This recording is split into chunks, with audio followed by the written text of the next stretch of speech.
শুভ দুপুর বন্ধুরা। আজ রবিবার, রবিবারে আমাদের সাধারণ ঘরে সাধারণ খাওয়া দাওয়া। তো আপনাদের সঙ্গে চলে এলাম শেয়ার করতে। তো আর একটা কথা, আমি না মানে ভিডিও করি, তো আমি এডিট করি না, এটা পোস্ট করে দিই।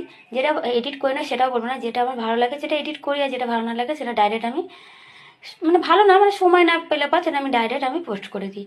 যাদের ভালো লাগবে তারা শেয়ার করবেন, আর যাদের যারা ভালো লাগবে সেটা কিছু বলার নিয়ে শেয়ার করবেন, কমেন্ট করবেন আর ছোট্ট লাইক করবেন। তো দেখুন এই যে কিশমিশ আর টমেটো যেটা চাটনি, আর সকালে একটু পোলাওটা বেঁচে গেছে রেখে দিয়েছি।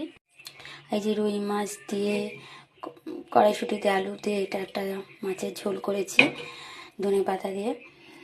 আর এই যে আমুদি মাছের ঝাল, তো ধনে পাতা বাটা, কাঁচা লঙ্কা বাটা আর সর্ষে বাটা দিয়ে এটা ঝাল করেছি। তো যার যার ভালো লাগবেন তারা একটা প্লিজ লাইক দেবেন। তো শুভ দুপুর বন্ধুরা।